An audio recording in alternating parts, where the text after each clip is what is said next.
Hi everyone, Robert Villanueva here. Over a buyer's home.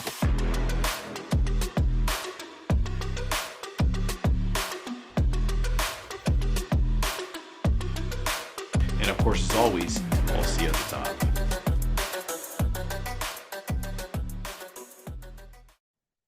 All right, so we're going to go ahead and get started. We're going to be talking about mindset today.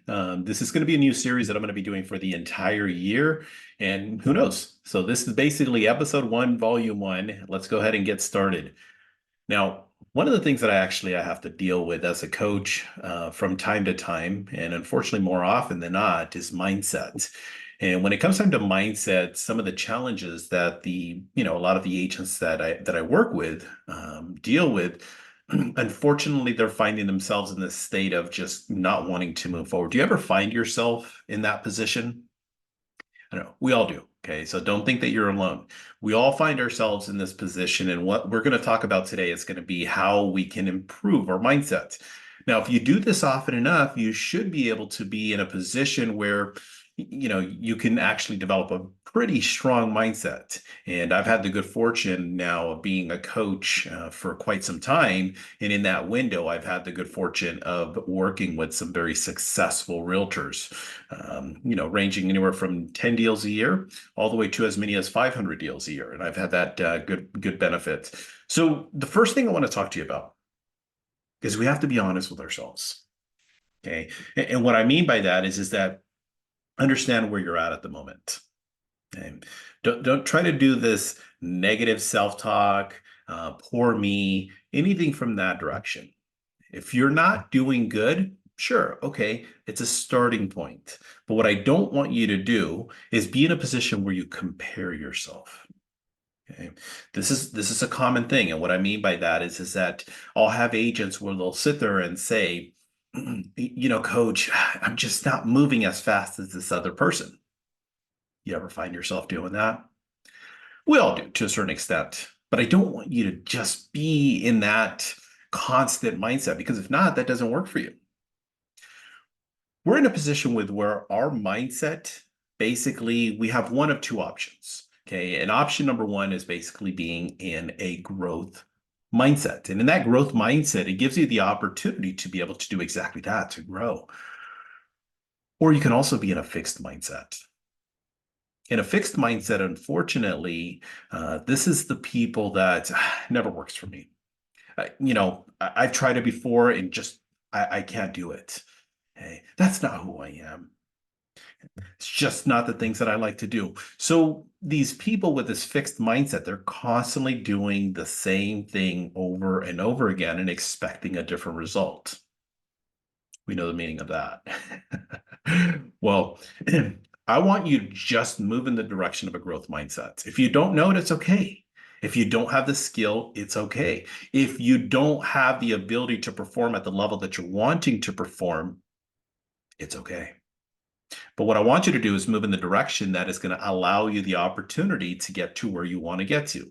That's what I call is progressive coaching. And in progressive coaching, it's no different than kind of like losing weight. Now, if your goal is to lose, as an example, I've always had a little bit of a weight loss challenge. If you want to lose about 30 pounds, well, the reality of it is you're not going to lose those 30 pounds in the first week. And if you do, be careful. Okay. So, but can you do it? And in most cases, it could be the simplicity of building momentum where that first week you lose half a pound. And in that second week, you now go into the direction of losing another pound. And in that third week, you lose another pound, and then another pound, and then you lose 2 pounds. The point is to continue to progress. I don't want you being in this fixed mindset, is what I'm getting at. Now, the other thing is your ego. Unfortunately, our ego gets in the way a lot. Okay. And we see these people all the time. Everybody has an ego, just to make sure that we're all on the same page. I have an ego, you have an ego, we all have an ego. But the difference is that is it led with your ego? Okay. Now, the ego is actually a good thing if we use it the right way. It's when we don't use our ego the way that it's supposed to.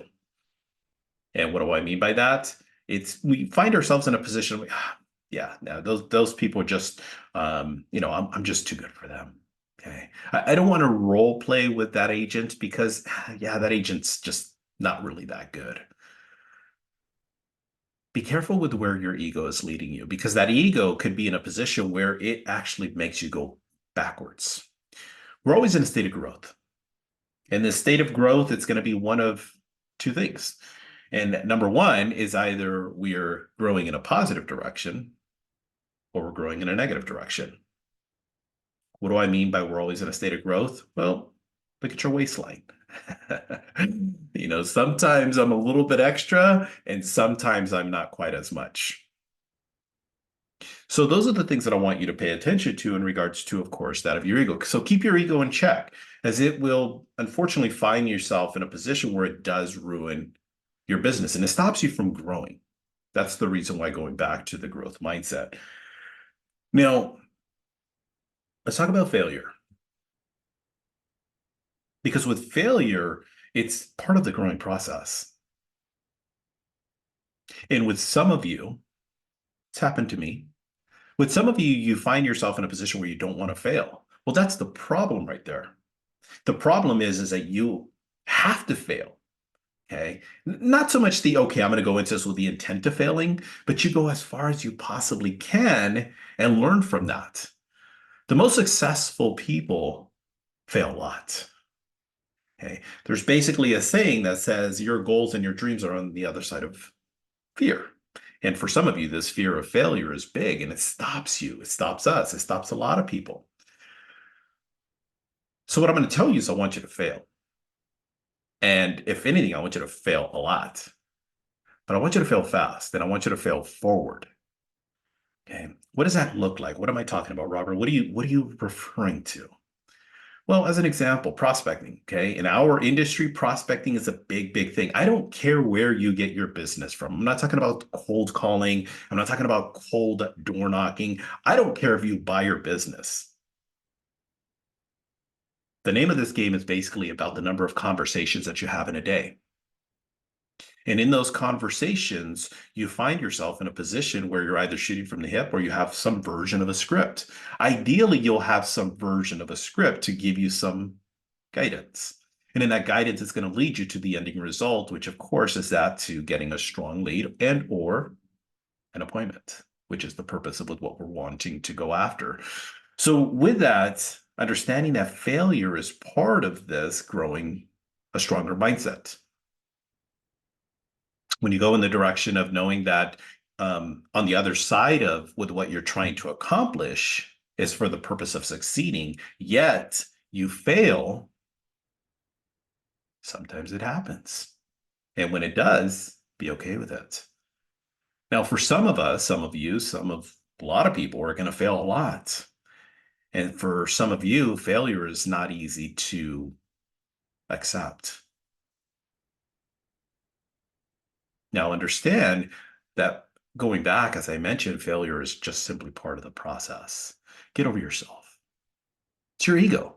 And your ego is the reason why you're not okay with failing. Why? Because you don't want to look stupid.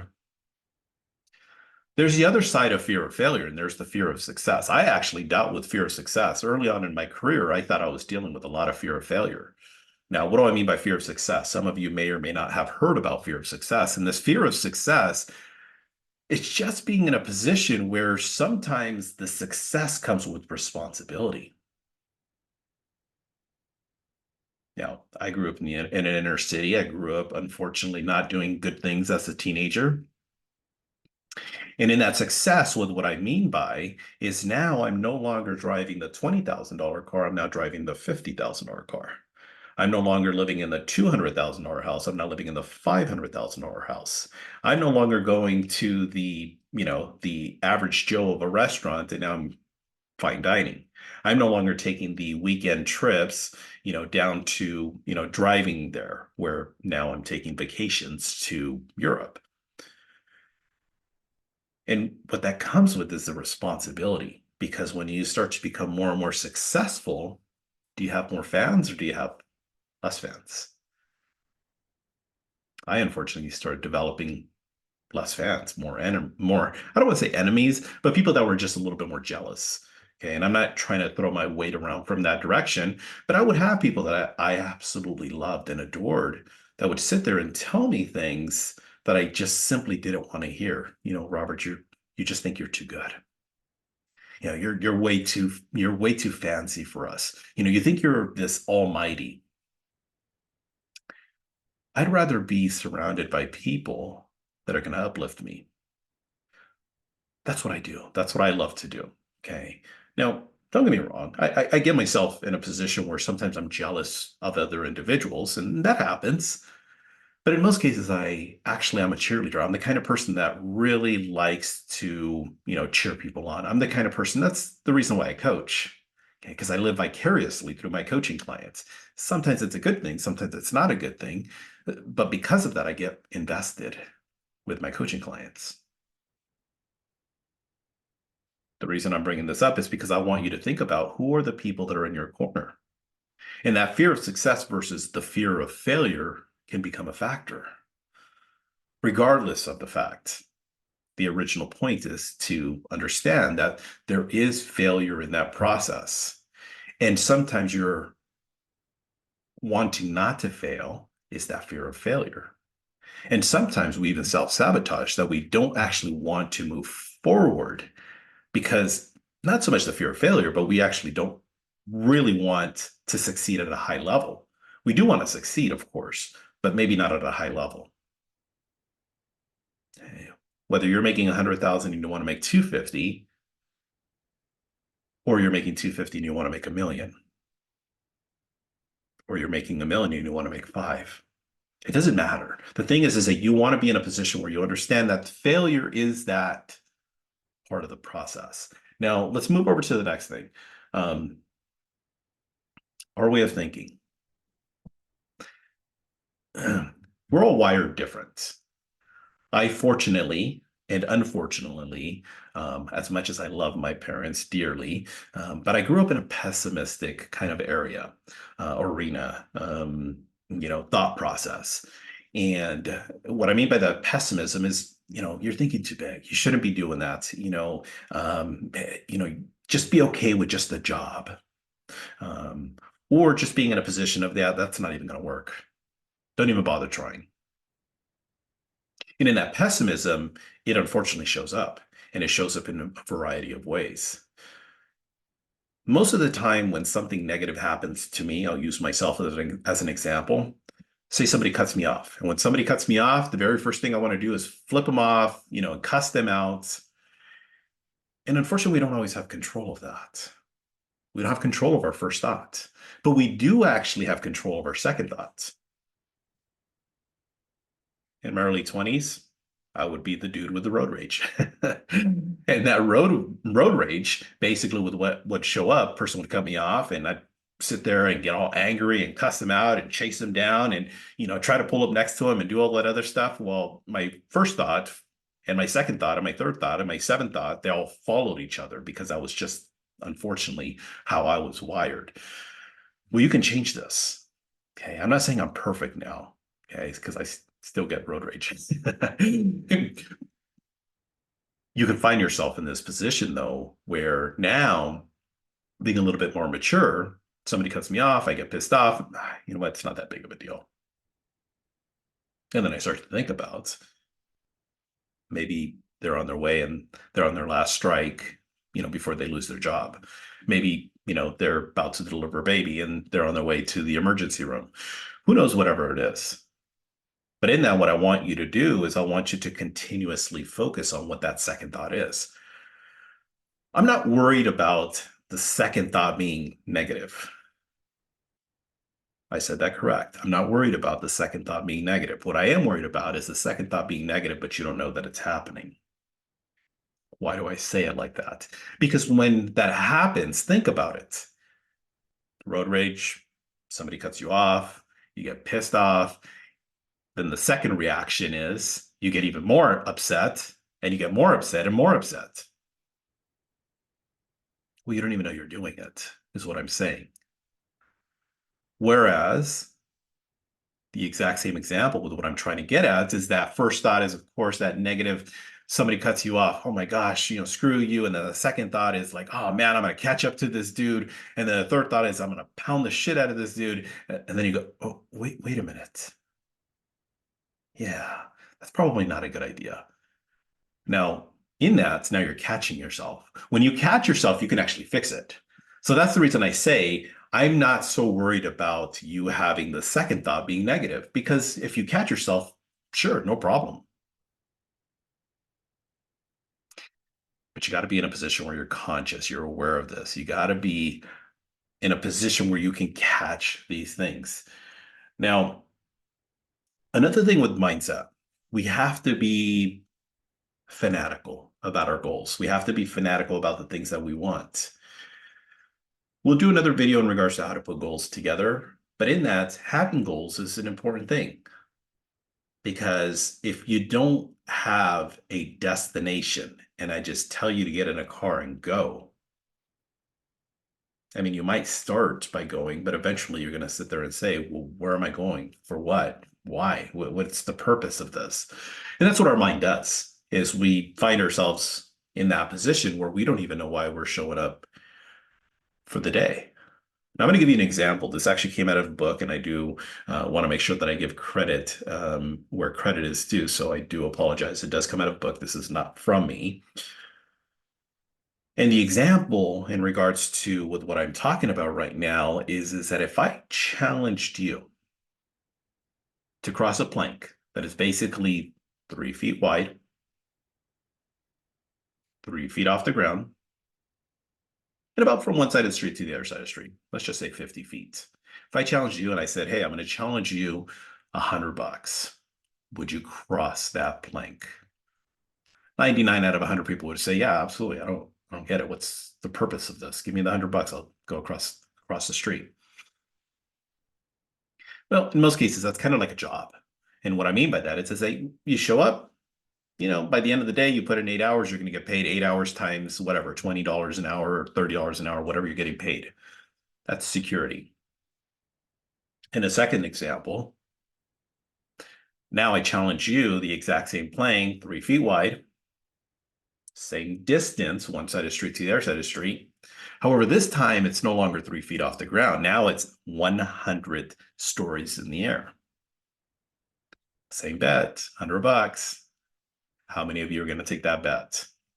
I've asked this question maybe 400 or 500 times to coaching clients. I only had one person say yes. Okay. They were serious about it. It's like, wow, that's desperation right there. But most of you are going to say, no, absolutely not. My life is way too, it's way more valuable than $100. Now, that what I just described is what most of you do when you show up to the office, when you show up to work, when you show up to go and do your real estate duties. And what I mean by that is you don't have clarity. You don't know what it is the purpose of the day is. You know your goal is to do X number of deals, but you don't have any purpose behind that. You do X number of deals. Well, where are those deals and the income from those deals, I should say, where is it going to go to? Cars, houses, boats, traveling, donating. And that's that second example. So a lot of you end up showing up to the office and you have no clue what you're showing up for. Third example. And in that third example, using the exact same analogy that I just used, same challenge, 3 feet wide, same distance from one side of the street to the other side of the street, a plank, same height, now 100 stories in the air. And in that other building across the way, is your most prized possession, or better, the person you love and or adore the most. It could be a pet too, because I know some of you love your pets. If that second building, the other side, if that building was now on fire, excuse the example again, this comes straight out of a book. If that building's on fire, nobody can come up to that, to save your loved ones or your prized possession. And you're the only one that can actually cross that plank and save them. How many of you would now cross that plank? At that point in time, I guarantee the majority of you would say absolutely. As a matter of fact, if I challenge you, I said $100, you probably would get offended. This right here is now showing up to the office with specific goals, X number of deals. Of those X number of deals, it's going to buy me the following items: this house, this car, this boat, this trip, this jewelry, donate X number of dollars. This is going to go to my church. I don't know what those things are. But this right here is the clarity, and that's the importance of having these goals. And we'll talk about that in a different video on how to identify your goals, how to put those in a sense together. But this is part of the mindset with what we're talking about today. So understanding that this part, this with what we're talking about, is going to help you better with what your mindset should consist of, because now you know with what you're going after. Now, the other part of it is the activities we do. Some of you show up to the office. Sure, give you credit. Supposed to be there 8 o'clock as an example. You show up at 8 o'clock, but then you start to twiddle your thumbs, go about your day. You don't actually do with what you're supposed to.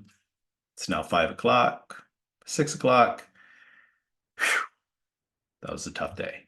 You get home to your loved ones and they go, "Hey, honey, how's your day?" "Oh, man, it was busy." "Oh, really? Okay. What'd you do?" "Oh, yeah, I just was, it was busy. There was a lot of things that I did. I was working on, files and I made some calls and yeah, it was busy." Well, the problem in that is we don't get paid by the hour. At least I don't. Okay. We don't get paid by the hour.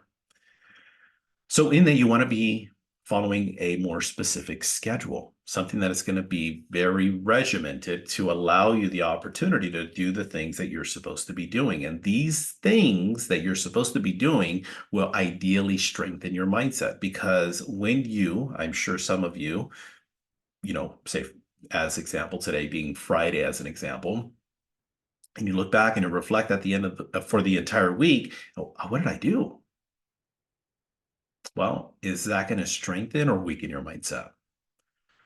Or the opposite, you actually follow a very specific schedule, you check it off and you go, "You know what, I didn't get the results that I wanted, but you know what, this week I really did a good job in terms of doing this, and this." So doing ideally activities that's going to allow you the opportunity to move your business forward. The other thing is the drama. Some of you love the drama.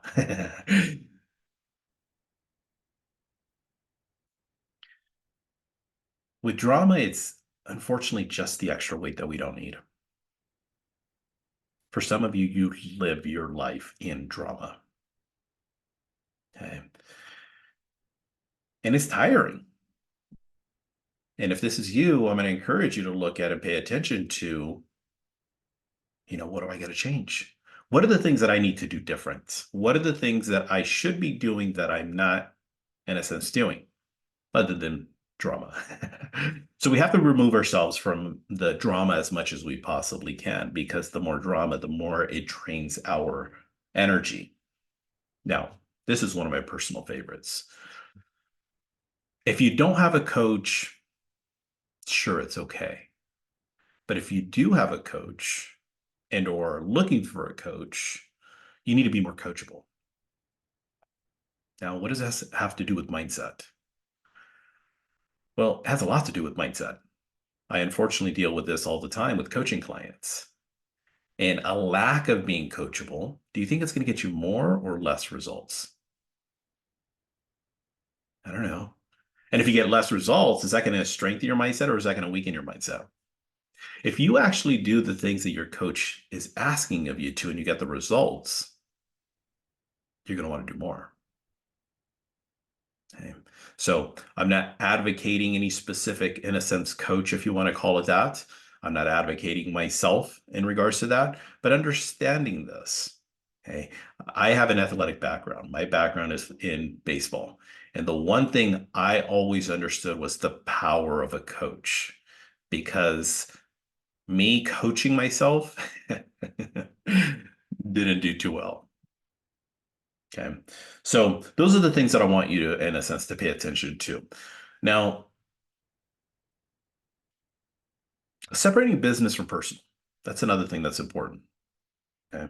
And for some of you, this is actually a really important point because when you're at home, do your home life. When you're at work, do your work life. But some of you have this constant back and forth of doing everything, being the 24/7 realtor. Good luck with that. And when you're in a position where you're at home, your kids, your spouse, and you're doing business, do you think they like you at that moment? Or what if you're at the office the other way around? Okay. And your spouse, your significant other, your kids, or whatever it may be, constantly calling you, texting you, all this other stuff. And I'm not saying ignore them. That's not what I'm getting at. Okay. But you have to be able to create a fine line or a clear line, not a fine line, a clear line. Because when you get home, ideally, you're going to have the same respect at home as you would, at the office. And those things are, of course, going to continue to be important for you. Now, this next point, this is always big for me. Okay. And it's who you surround yourself with. There's a saying goes that I can tell your net worth by the five closest people to you. Pay attention to this. I'm not telling you to get rid of people in your life, but you might have to reprioritize. You might have to move them back just a smidge. Sometimes it's the closest people to you. And if that's the case, you might have to look at how they are impacting you. I'm not telling you to get a divorce. I'm not telling you to cut out your family. I'm not telling you anything from that direction. All I'm saying is that there is got to be some alignment in this area, or the other way around, where you just simply identify people that are going to continue to support you. As I talked about earlier, that I had family that really just did not like the successes that I was actually having in business. Would it be better in strengthening my mindset if I had these people that are constant naysayers or jealous or negative, or the people that are going to push you? Some of the people that I get along with the most, they're actually the strongest charactered.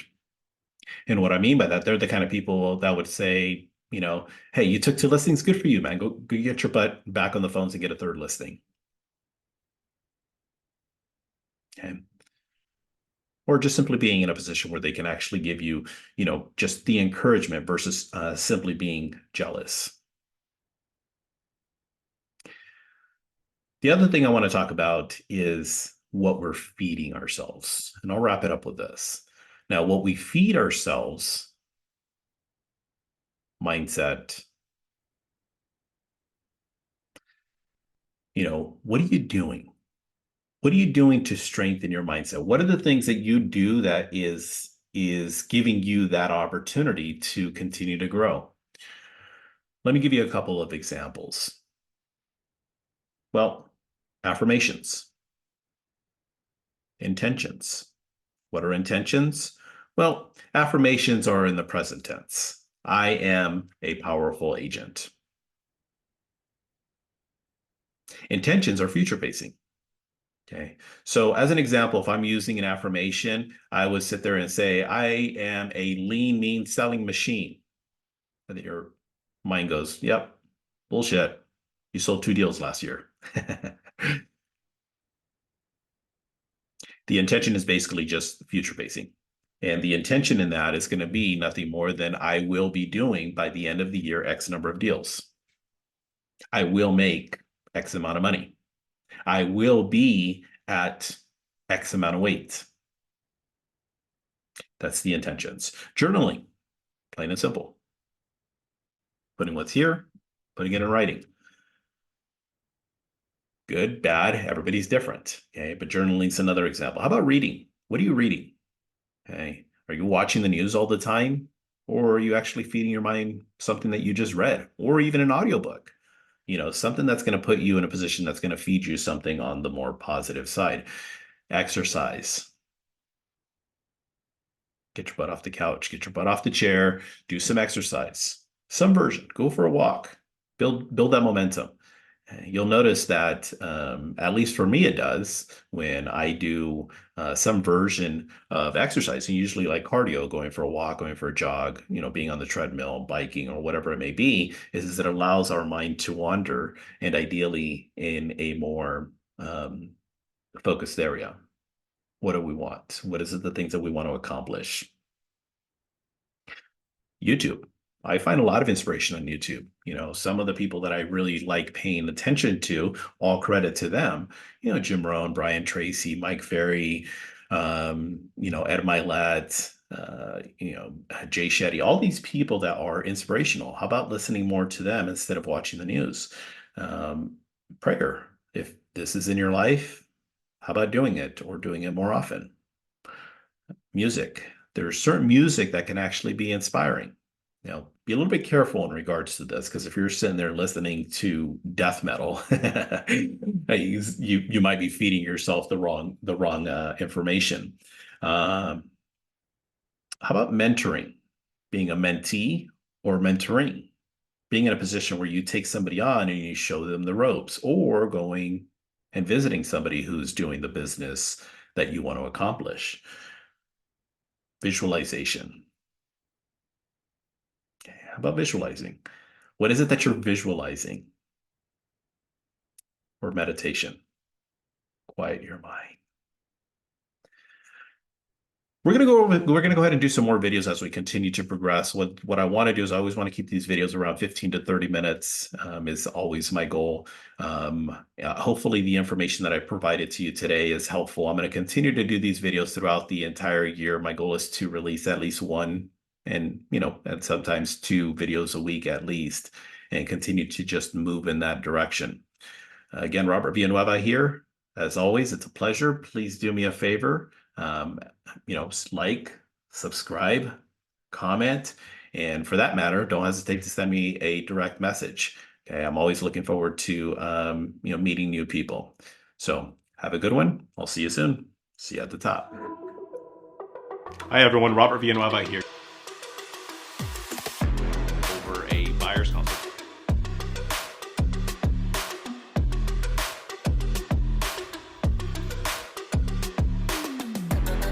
And of course, as always, I'll see you at the top.